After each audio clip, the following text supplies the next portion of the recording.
An unboxing. Why would I be doing an unboxing? I never do unboxings. So it's because power's out, and the video I was making I can't make anymore. So I've been doing some gardening, and this has just arrived. So as a quick distraction, I shall unbox it. It's a small box. What is it? It's an antenna. It's an antenna from the good folks at FlightAware, who very kindly sent on an upgraded antenna. Now, all of these sort of bolt-on UTM services, unmanned or unified traffic management, depending on how you want to look at it, are going to rely on data from nerds out in the field. And you know, I'm one. We know Bruce is one. Bruce has got FLARM and OGN at his hangar in New Zealand.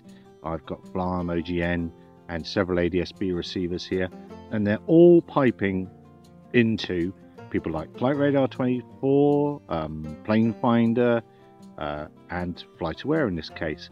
And at the end of the day, the service that looks after its nerds best is the one that's going to win and have the best coverage. I have to say, if I were in the UK, that would be 360 radar, but here, and perhaps beginning to happen in the rest of the world, it's FlightAware.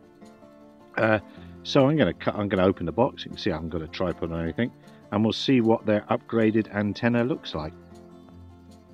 I didn't think there was going to be much in the box, and there isn't.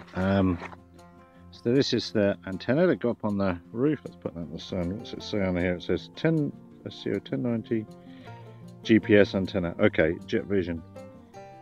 I wonder if there's any more elements in there than before. It doesn't look any longer than the previous antenna. They've obviously just improved the GPS reception side of things. I asked for 15 meters of coax, which is there. I'm a little bit nervous that I can already see there's a kink in the end of it. So I've got no excuse but to get up onto the roof and put this up and see if I can't see if there's any difference because we have no power.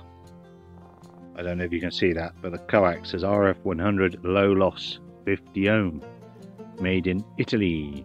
It's quite interesting because the FlightAware sticks are 75 ohm, I think.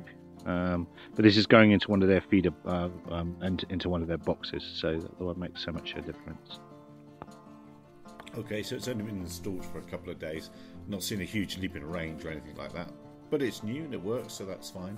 Just for interest, look on my screen at the moment, there's only one track with ADSB. These other two tracks here, those require multilateration. They are Mode S tracks. So if you don't have a group of friends, you're not seeing them.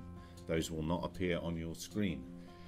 That's what my footprint looks like. It's pretty much what it was before. That's the ADSB track going to the north.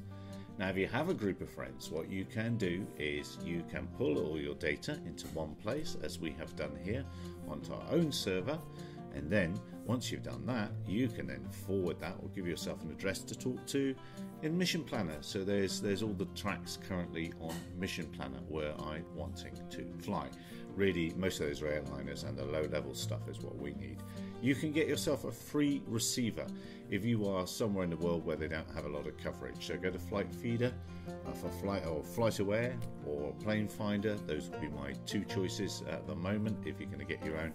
Otherwise, a free one. Otherwise, if you want to build your own system, use a Raspberry Pi and a FlightAware SDR stick. Thanks for watching. I'll see you again on Tuesday, 2100 GMT for drone stuff this week. Take care. Bye-bye.